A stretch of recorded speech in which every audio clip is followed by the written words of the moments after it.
Hi coders and my dear students, welcome back to my channel code with Vansh. तो एक और नया video लेके मैं आ गया हूं जिसमें हम लोग सी प्रोग्राम का जो स्ट्रक्चर है उसको डिटेल में हम लोग पढ़ने वाले हैं। तो पिछले वीडियो में हम लोगों ने वीएस कोड का जो भी सेटअप है और इंस्टॉलेशन है वो हम लोगों ने कंप्लीट किया था। तो अगर आपको वो वीडियो देखना है, मैं आपको डिस्क्रिप्शन और ऊपर आई बटन पे उसका लिंक मिल जाएगा। आप वो वीडियो चेकआउट करके आ जाओ तो आपको समझ में आएगा कि किस तरह से आप अपने प्रोग्राम को रन करवाओगे। ठीक है, तो जो प्रोग्राम हम लोगों ने उसमें लिखा हुआ था उसी का हम लोग एक बार स्ट्रक्चर देखने वाले हैं। स्ट्रक्चर का बेसिक सा मतलब क्या है कि सिंटेक्स, कि मतलब इतना बेसिक सा रूल आपको फॉलो करना ही है अगर आपको कोई भी प्रोग्राम लिखना है सी में। ठीक है, तो एक बार हम लोग सीधा स्ट्रक्चर देख लेते हैं सी प्रोग्राम का। तो कुछ इस तरह से आपका स्ट्रक्चर होता है सी प्रोग्रामिंग में। सबसे पहले आप क्या लिखोगे अपने प्रोग्राम में, जो कि आएगा आपका हेडर फाइल। अब देखो यहाँ पे मैंने लिखा हुआ हैश इंक्लूड stdio.h।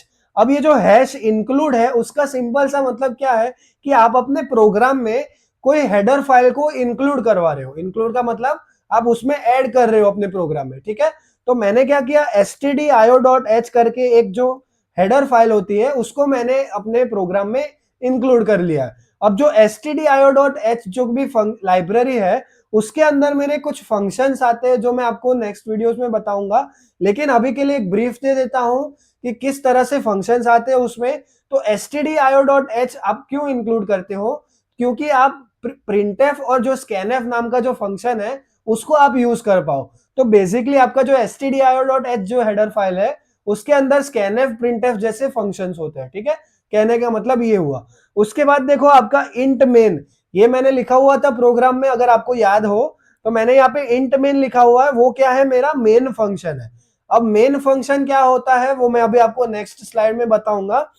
तो अभी के लिए आप इतना समझ लो कि यहां से आपका प्रोग्राम स्टार्ट हो रहा है। ठीक है, ये आपको मैंडेटरी लिखना है अपने प्रोग्राम में। उसके बाद देखो मैंने कर्ली ब्रेसेस लगाए हैं, दो कर्ली ब्रेसेस। अगर आप एक कर्ली ब्रेस ओपन करोगे तो उसका जो क्लोज वाला पार्ट होगा वो आपको लिखना पड़ेगा, वरना आपका सिंटेक्स रॉन्ग हो जाएगा। ठीक है, तो मैंने दो कर्ली ब्रेस ओपन किए हुए हैं, उसके अंदर मैंने प्रिंटफ वाली स्टेटमेंट लिखी है और रिटर्न 0 लिखा हुआ है। तो ये जो मेरा है, जैसा कि आपको दिख रहा है, ये है मेरा बॉडी ऑफ माय प्रोग्राम। ठीक है, मतलब जो भी आपको एग्जीक्यूट करवाना है वो आप बॉडी के अंदर लिखते हो, दो कर्ली ब्रेसेस के अंदर लिखोगे। ठीक है, तो यहाँ पे क्या होगा, प्रिंटफ मैंने लिखा हुआ है तो मेरा आउटपुट में क्या होगा, हेलो वर्ल्ड जो कि है प्रिंट होके आ जाएगा, जो हमने पिछले वीडियो में देखा हुआ है। ठीक है, तो कुछ इस तरह से आपका सी प्रोग्राम का एक स्ट्रक्चर है, सिंटेक्स आप बोल सकते हो कि इतनी चीजें आपको मैंडेटरी लिखनी है। बॉडी के अंदर हालांकि कुछ चेंज हो सकता है, जो आप अपने हिसाब से प्रोग्राम क्रिएट करोगे उसमें आप चेंजेस कर सकते हो, लेकिन आपको हेडर फाइल इंक्लूड करनी पड़ेगी और मेन फंक्शन आपको एक क्रिएट करना पड़ेगा। ठीक है, अब देखो हम लोग क्या करेंगे, ये जितने भी एक एक करके जो भी सारे हम लोगों ने पढ़े हुए हेडर फाइल, मेन फंक्शन, वो सब उसको एक एक करके हम लोग डिटेल में एक बार देख लेते हैं। ठीक है, तो देखो सबसे पहला हेडर फाइल जो हैश इंक्लूड वाला जो मैंने लिखा हुआ है उसका मतलब क्या है बेसिकली।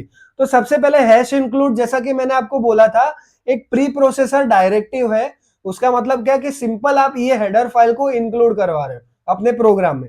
ठीक है, तो मैंने क्या लिखा हुआ है, hash include is a preprocessor directive used to include header files before compilation। ठीक है, जैसा मैंने आपको बोला। उसके बाद देखो stdio.h is the standard input output header file in C। Standard input output देखो उसके नाम में ही है, उसका मतलब stdio.h जो भी आपकी फाइल है उसके अंदर कुछ फंक्शंस होंगे। वो किस तरह के फंक्शंस होंगे, स्टैंडर्ड इनपुट आउटपुट, जैसे कि हो गया printf, scanf। ये सारे फंक्शंस को अगर आपको यूज करना है अपने प्रोग्राम में तो आपको ये जो हेडर फाइल है उसको अपने प्रोग्राम में ऐड करना पड़ेगा, इंक्लूड। ठीक है, समझ में आया आपको। उसके बाद देखो it contains declarations of input and output functions like printf and scanf, मैंने आपको पहले ही बता दिया। और लास्ट पॉइंट क्या है, it allows the program to take input from the user and display output on the screen. तो अगर आप printf scanf यूज करोगे उसका मतलब आपको कुछ ना कुछ इनपुट लेना होगा और आउटपुट आप यूज डिस्प्ले करवाना चाहोगे। तो बेसिकली यही कहने का मतलब है, ये जो हेडर फाइल है वो क्या करेगी, कुछ ना कुछ आपका जो फंक्शंस आपको यूज कर रहे हैं अपने प्रोग्राम में वो इंक्लूड करवाएगी। ठीक है, बस इतना कहने का मतलब। उसके बाद क्या था, मेन फंक्शन और प्रिंटफ फंक्शन। अब मेन फंक्शन हम लोग देख लेते हैं। मेन फंक्शन जैसे कि मैंने आपको बोला कि आपका प्रोग्राम यहीं से स्टार्ट होगा, ठीक है। तो main is the starting point of every C program. देखो जैसे कि आपको यहाँ पे दिख रहा है, मैं हाइलाइटर यूज कर लेता हूं, आपको यहाँ दिख रहा है main is the starting point of every C program. जैसे कि मैंने आपको बोला था यहीं से आपका कोड मतलब समझ में आएगा कंपाइलर को कि आपका कोड यहां से स्टार्ट हो रहा है, ठीक है। The execution of the program begins from the main function, वही मतलब हुआ कहने का। और थर्ड पॉइंट क्या है, every C program must contain only one main function. अब जो भी आपका मेन फंक्शन होगा वो एक ही होना चाहिए। क्यों? क्योंकि आपको मतलब कंपाइलर को पता लगना चाहिए कि भाई एक ही मेन फंक्शन है और उसी के अंदर मेरा जो भी बॉडी है वो मुझे एग्जीक्यूट करवाना। दो दो मेन फंक्शन आप लिखोगे तो वो कैसे, किसको एग्जीक्यूट करवाएगा, ठीक है। इसलिए every C program must contain only one main function, ठीक है, समझ में आया आपको। उसके बाद क्या है, प्रिंटफ फंक्शन। अब प्रिंटफ मैंने बार बार आपको समझाया है, उसका सिंपल सा काम क्या है, आपके आउटपुट स्क्रीन पे कुछ डिस्प्ले करवाना जो आपने लिखा हुआ है उसके अंदर, ठीक है। तो printf is a standard output function, it is used to display output on the screen. जो भी मेरा टर्मिनल आया था पिछले वीडियो में मैंने आपको दिखाया था, उसमें मेरा हेलो वर्ल्ड करके आ रहा था, तो वो किस लिए आ रहा था, क्योंकि मैंने printf में हेलो वर्ल्ड लिखा हुआ था, ठीक है, तो उसकी मदद से आ रहा था। उसके बाद क्या है, it is defined in the stdio.h header file, वो हम लोगों ने अभी देखा। उसके बाद क्या है, रिटर्न जीरो, ये आपका लास्ट है स्ट्रक्चर में। तो रिटर्न जीरो का बेसिक सा मतलब क्या है, return zero is use to exit from a function. मतलब बेसिकली आप कुछ इस तरह से बोल सकते हो कि आपका फंक्शन यहाँ पे खत्म हो रहा है, बस सिंपल आपको ये बताना है। तो रिटर्न जीरो क्या करता है, use to exit the function, ठीक है। Return zero ends the execution of the main function, मतलब आपका जो भी मेन फंक्शन है जिसके अंदर आपने बॉडी लिखा हुआ है कुछ ना कुछ, उसको एंड करवा रहा है रिटर्न जीरो, ठीक है, सिंपल सा ये कहने का मतलब है। उसके बाद देखो, it returns the value zero to the operating system.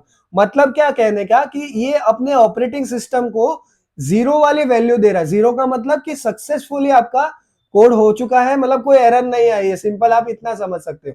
देखो मैंने यहां लिखा हुआ है, zero usually indicates the program ended without any errors. तो रिटर्न जीरो का काम सिर्फ इतना ही है, आपको उसको भी इंक्लूड करना है बाय डिफॉल्ट अपने बॉडी में या जो भी आपका मेन फंक्शन है उसमें, ठीक है। तो अब आपको समझ में आ गया होगा स्ट्रक्चर किस तरह से सी प्रोग्राम का। एक और चीज, अगर आपको अपने प्रोग्राम में ये जो सेमीकोलन आपको यहाँ पे दिख रहा है, आप ये नहीं लिखोगे तो भी आपका सिंटेक्स एरर आएगा। तो ये जो सेमीकोलन है वो बेसिकली क्या है, सेमीकोलन जो है वो आपका एक, आप इस तरह से समझ सकते हो कि फुल स्टॉप है। तो इंग्लिश में आप जो फुल स्टॉप लिखते हो, फुल स्टॉप जो कि कुछ डॉट आप लोग लिखते हो, उसका मतलब क्या, आपका सेंटेंस एंड हो गया। तो आपको सेमीकोलन सी प्रोग्रामिंग में इसी तरह से समझना है कि वो डॉट है, फुल स्टॉप है इंग्लिश लैंग्वेज का, ठीक है। तो उसका मतलब मेरा ये स्टेटमेंट यहाँ पे एंड हो गया, उसके बाद मेरा नेक्स्ट स्टेटमेंट आएगा, ठीक है। तो अगर आप सेमीकोलन भी हटा दोगे तो आपका जो प्रोग्राम है उसमें कुछ ना कुछ सिंटेक्स एरर आएगा, ठीक है। तो ये स्ट्रक्चर ऑफ सी प्रोग्राम था। अब नेक्स्ट वीडियो से हम लोग अब वेरिएबल्स, डेटा टाइप्स और वो सारे मेन कॉन्सेप्ट्स पे जाएंगे, और साथ ही साथ हम लोग उसका कोड भी side by side VS code में देख रहे होंगे, ठीक है। तो आई होप आपको ये समझ में आ गया होगा, क्योंकि स्ट्रक्चर समझना बहुत ही जरूरी है। तो अगर आपको वीडियो अच्छा लगा हो, आप एक लाइक कर सकते हो, शेयर कीजिए अपने दोस्तों के साथ जिन्हें सी प्रोग्रामिंग सीखनी है पहले से, और एक सब्सक्राइब भी जरूर कर सकते हो। तो मिलते हैं अगले वीडियो में, तब तक के लिए टेक केयर।